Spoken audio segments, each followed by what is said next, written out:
Errores concernientes a la política. Relaciones entre la Iglesia y el Estado. Una noción de vida política que no es católica, pero que concuerda por el contrario con el principio laicista de humanidad.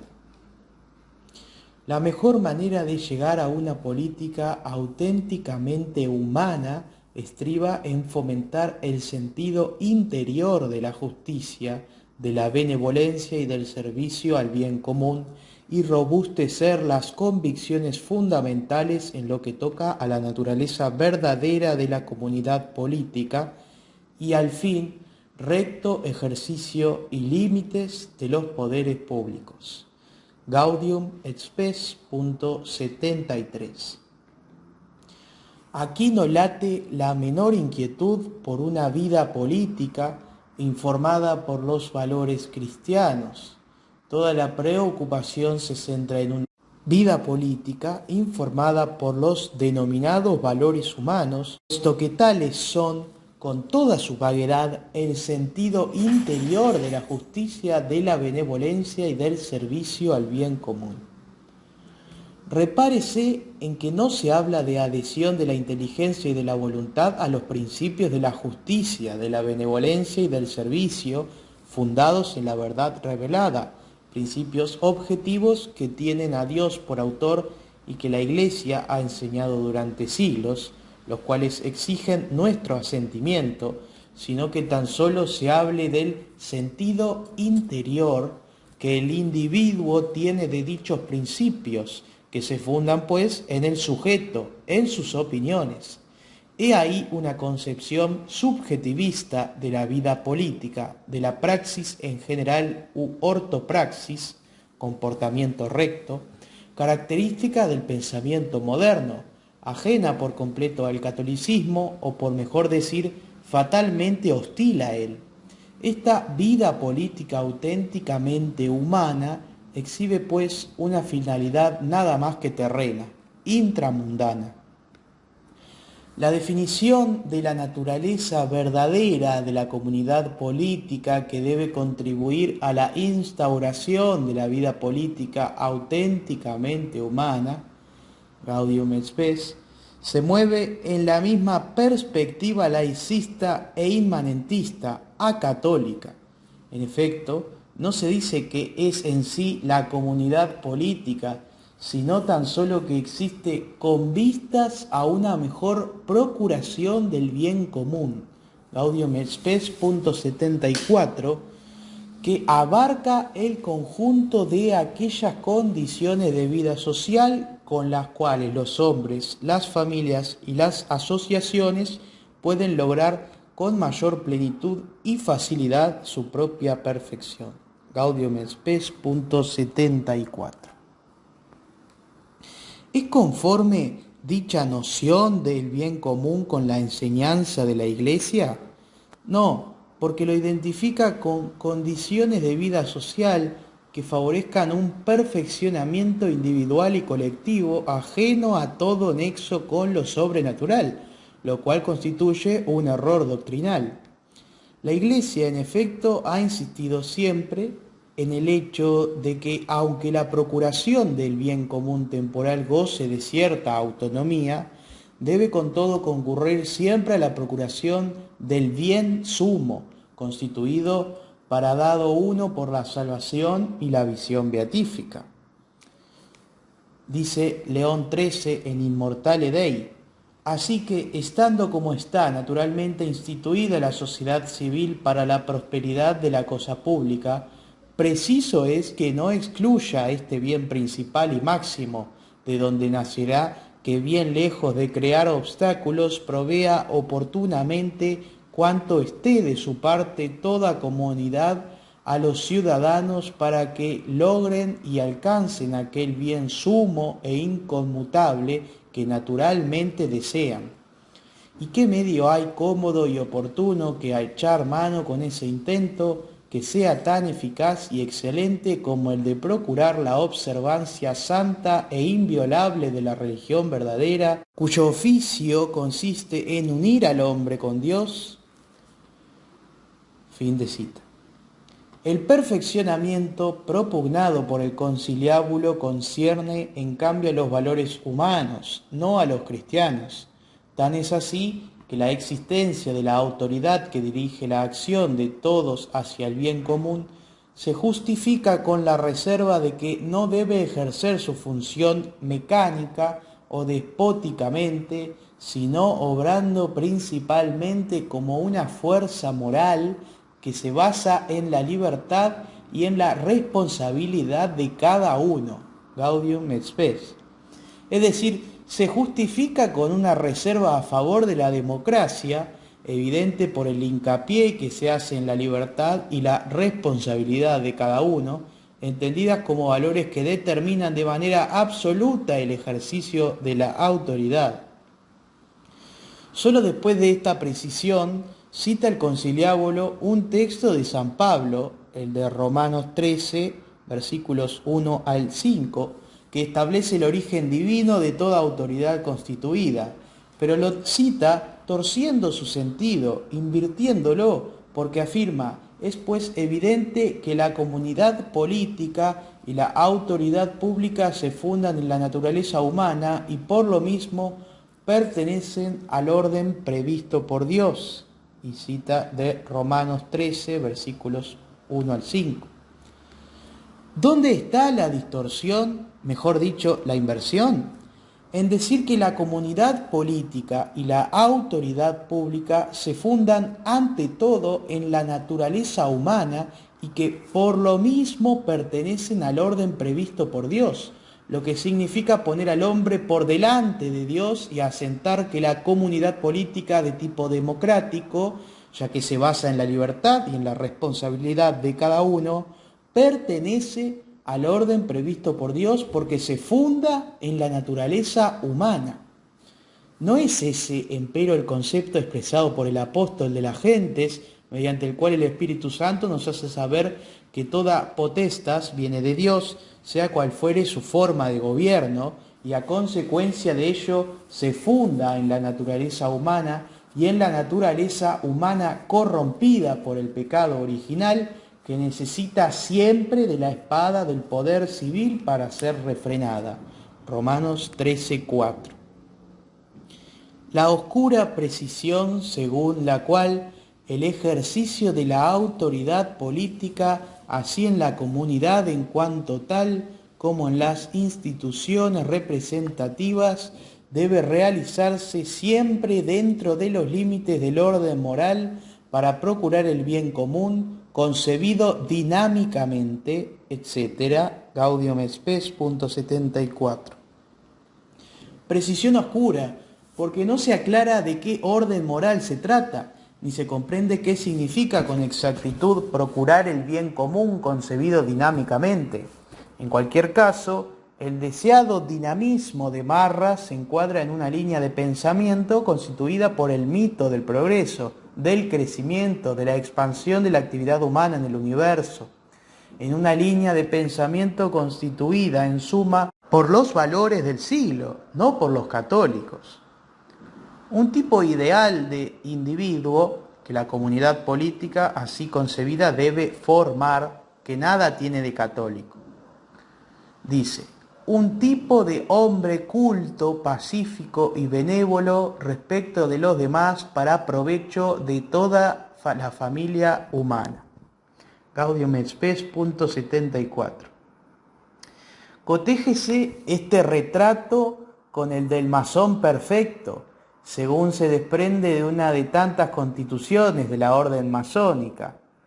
Por ejemplo, en una de ellas se dice: el masón es un súbdito pacífico de los poderes civiles donde quiera que reside o trabaja, y no debe nunca inmiscuirse en complots o conspiraciones contrarias a la paz pública o al bien de la nación, ni desobedecer a sus superiores. Cita de la Gran Logia de las 7 Provincias Unidas de los Países Bajos, del año 1761. Esta constitución figura como apéndice de la obra de Bernard Weil, La masonería y la revolución intelectual del siglo XVIII, traducción italiana de Perotti, ediciones Einandi. A mayor abundamiento, léase el artículo 43 de la Gaudium et Spes, donde se invita a los cristianos a actuar como ciudadanos del mundo. Una definición del amor a la patria más en el sentido del humanitarismo y de la fraternidad masónicos y massinianos de Mazzini, célebre revolucionario genovés, miembro de sociedades secretas, activo impulsor en la creación de la República de Italia, que en el sentido de la tradición católica. Se dice: cultiven los ciudadanos la magnanimidad y lealtad, el amor a la patria, pero sin estrechez de espíritu, de suerte que miren siempre también por el bien de toda la familia humana, unida por toda clase de vínculos entre las razas, los pueblos y las naciones. Gaudium et Spes, punto 75. La tradición católica no ha visto jamás en la familia humana un valor superior al íncito en las sociedades y naciones cristianas, que por el contrario habían de ser defendidas hasta con las armas en la mano del asalto del mundo hostil a Cristo. Fue el caso, por ejemplo, de la expansión islámica en Europa.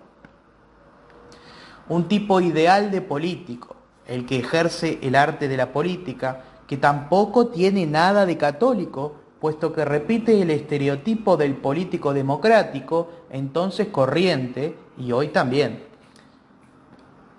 Dice: luchen los políticos con integridad moral y con prudencia contra la injusticia y la opresión, contra la intolerancia y al absolutismo de un solo hombre o de un solo partido político. Conságrese con sinceridad y rectitud, más aún con caridad y fortaleza política, al servicio de todos. Gaudium et Spes, punto 75. Se trata de un retrato retórico y acaramelado, vago, banal, carente de cualquier caso del requisito propio de toda figura de estadista católico, figura que debería estar en la mente de un concilio ecuménico: el compromiso en pro de la defensa y afirmación de la religión católica y de la moral enseñada por ella. La idea de que la independencia de la comunidad política es de tal suerte que excluye cualquier subordinación respecto de la Iglesia, inclusive la subordinación indirecta. Si bien es exacto recordar en general que la comunidad política y la Iglesia son independientes y autónomas, cada uno en su propio terreno, Gaudium et Spes, punto 76, porque sus estructuras son independientes desde el punto de vista organizativo.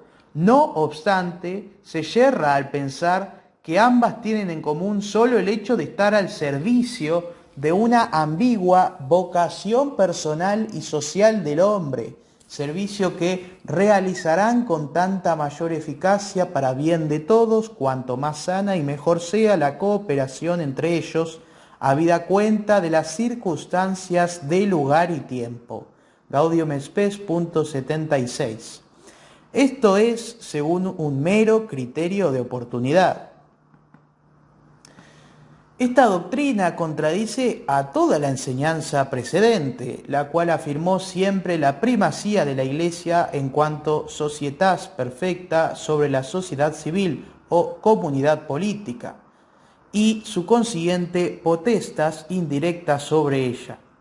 Primacía justificada en lo que atañe al fin, por la necesaria subordinación del bien común temporal, buscado por la comunidad política, respecto del bien sumo pretendido por la Iglesia.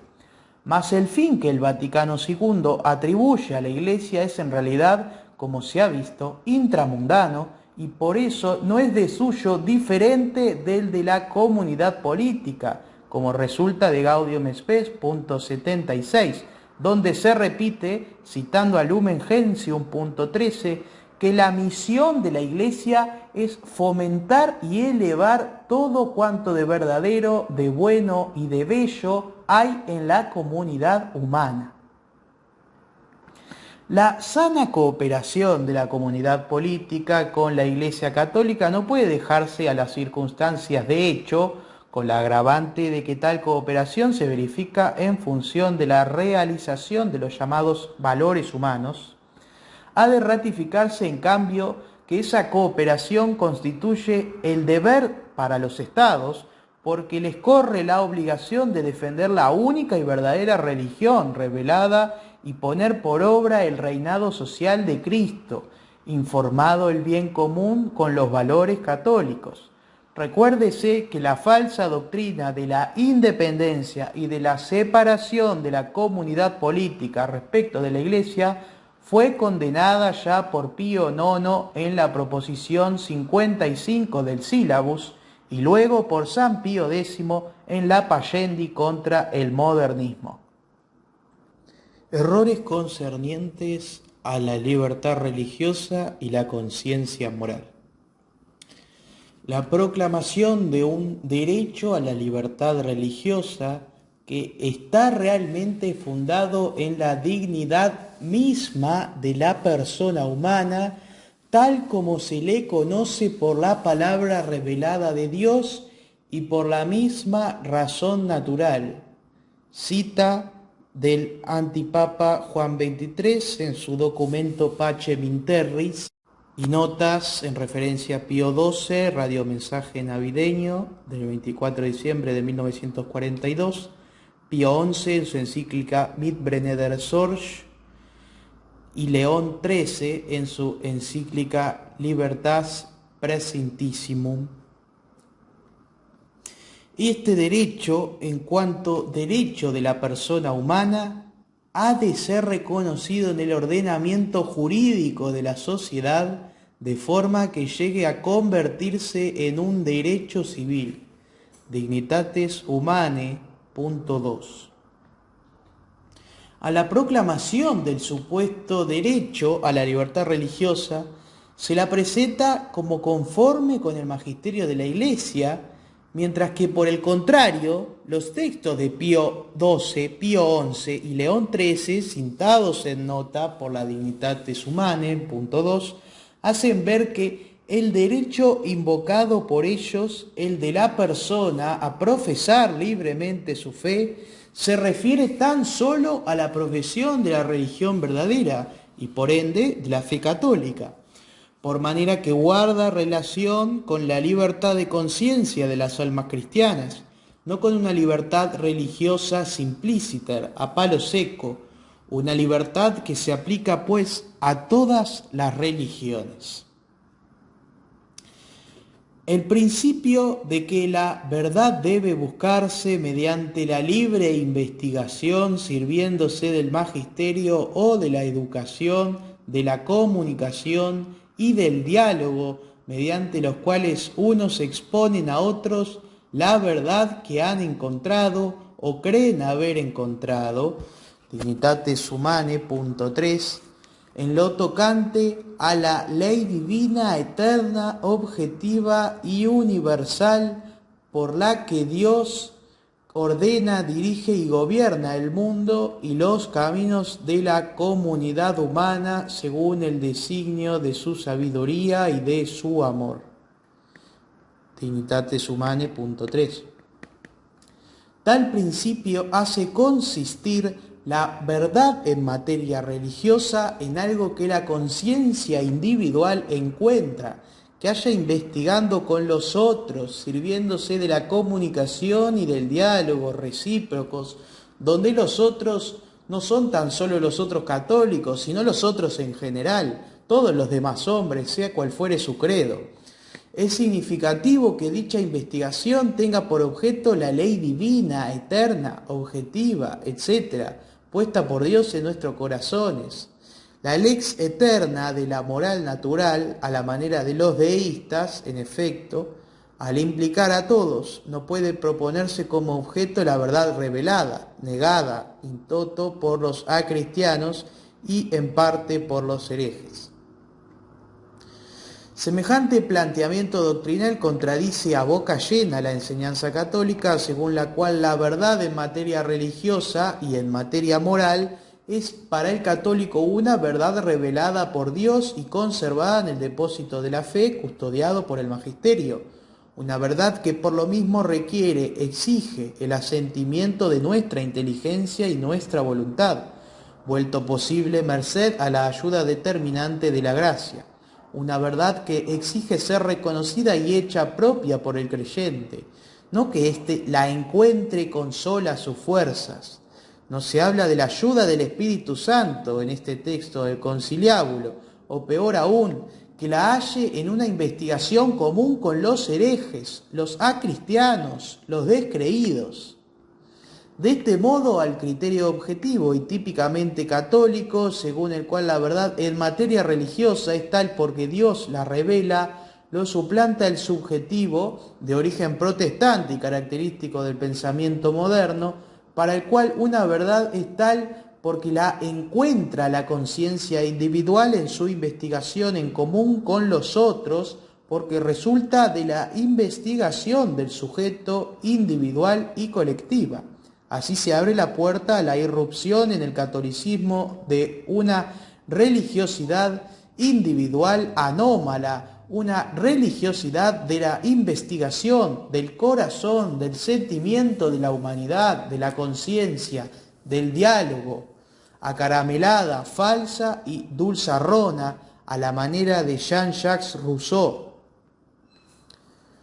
Una noción de la conciencia moral teñida de pelagianismo, en la cual se apoya la idea de la verdad como investigación, fundamento a su vez de libertad religiosa propugnada por el conciliábulo.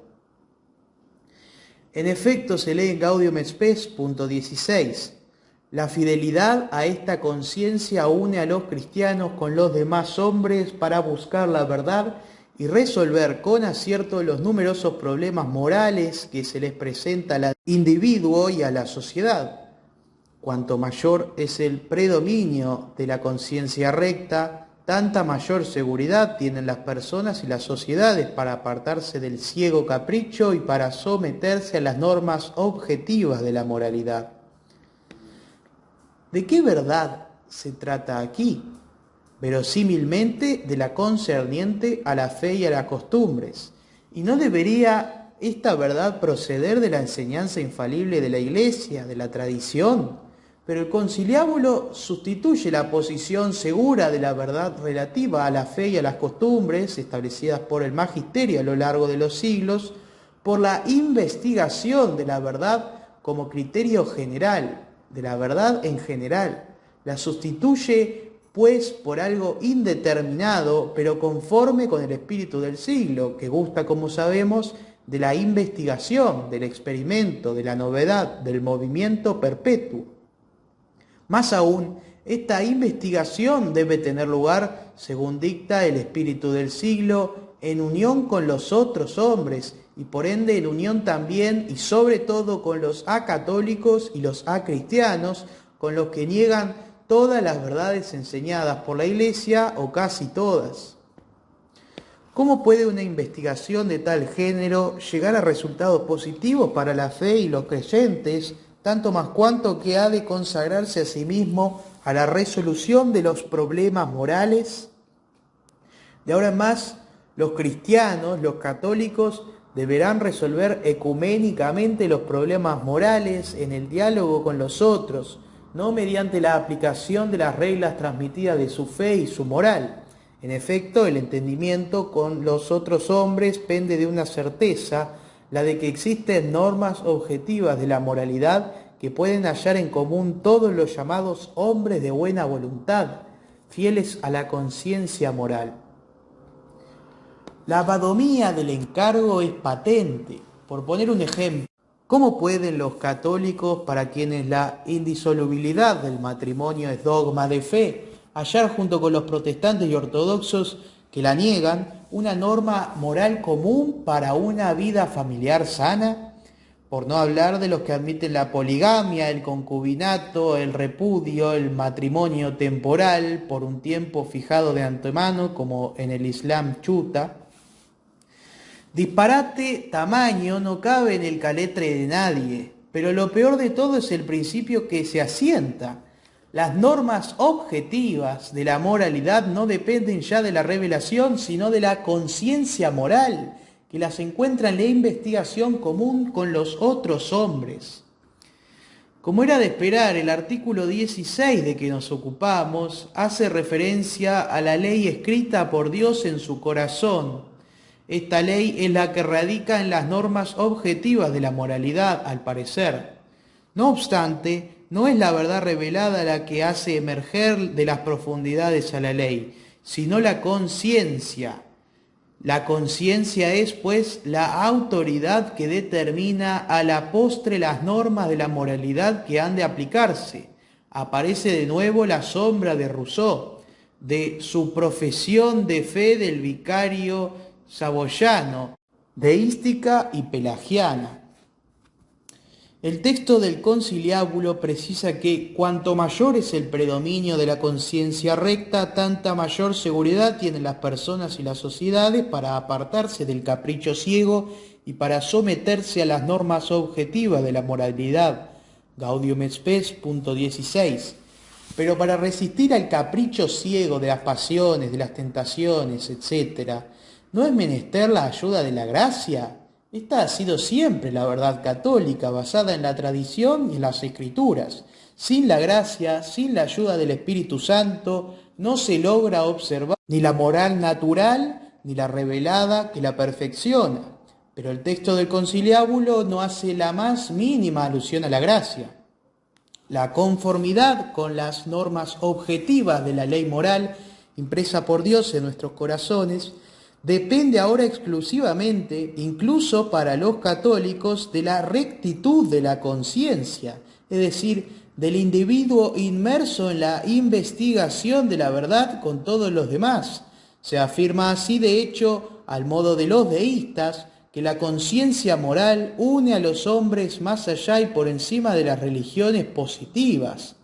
En efecto, ¿acaso la conciencia no representa lo humano en el más alto grado, esos valores humanos tan queridos del ala progresista del Vaticano II, la cual llegó a afirmar en realidad que no poseemos todavía la verdad, ni siquiera la que ha de aplicarse en las cuestiones morales prácticas, pues no nos la brinda un magisterio infalible de 19 siglos de antigüedad, sino que debe proceder del esfuerzo común y comunitario de la conciencia de cada uno? Este es, pues, el espíritu del Vaticano II, sobre cuya naturaleza efectiva tanto se ha discutido. La afirmación del principio coherente con los conceptos acatólicos de conciencia y verdad recién recordados, según el cual se ha de conceder el libre ejercicio de la religión en la sociedad a todos los hombres en tanto que individuos, siempre que quede a salvo el justo orden público, terminología vaga. En caso contrario, se haría injuria a la persona humana y al orden que Dios ha establecido para los hombres. Dignitates Humanae, punto 3.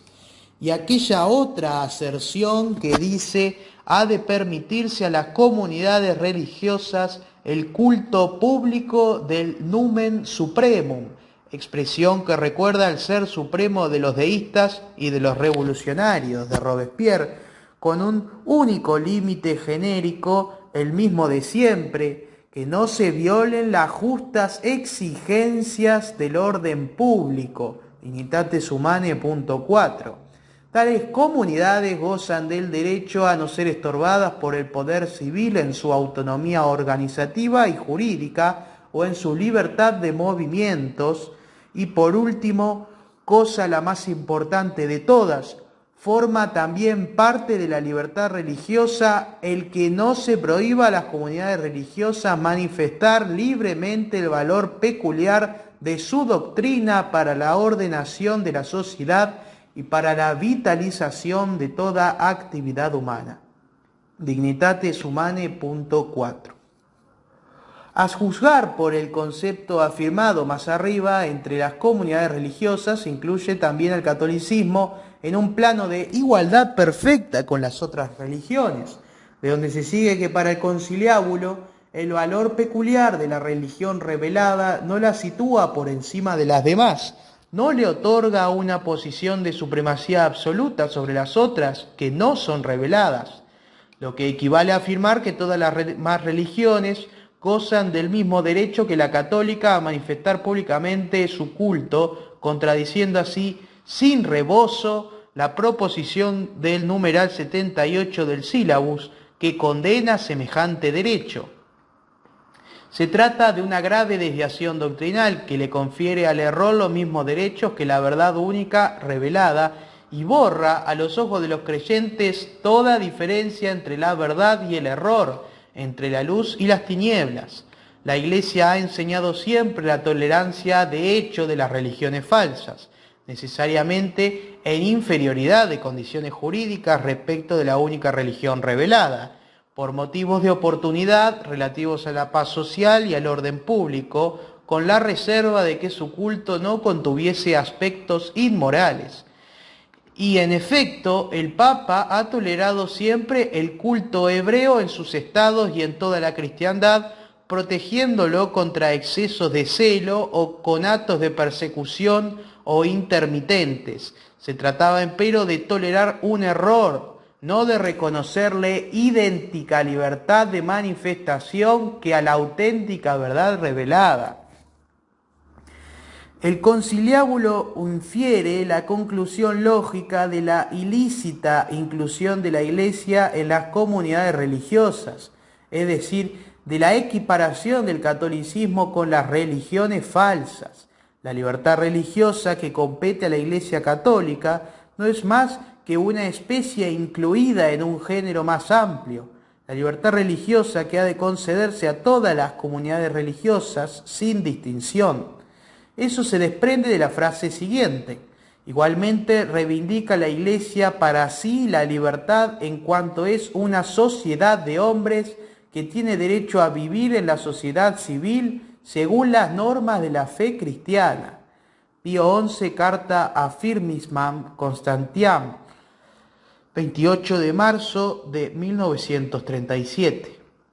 La frase de Dignitatis Humanae punto 13 parece sacada de la carta de Pío XI citada, pero se trata de un burdo engaño. El Papa se limitó a exponer un argumento ad hominem contra los estados que le negaban a la Iglesia hasta el derecho corriente de la existencia, que Pío XI, por el contrario, quería que se le reconociera como era de ley, igual que se le reconocía a cualquier otra asociación legítima. El Vaticano II, en cambio, transforma esta demanda de una libertad mínima y preliminar en un principio fundamental del derecho público de la Iglesia, como si éste propugnara para la Iglesia nada más que una libertad de derecho común, igual que si no fuese otra cosa que una asociación parangonable a otras existentes en el Estado. Cita de León XIII, encíclica Immortale Dei.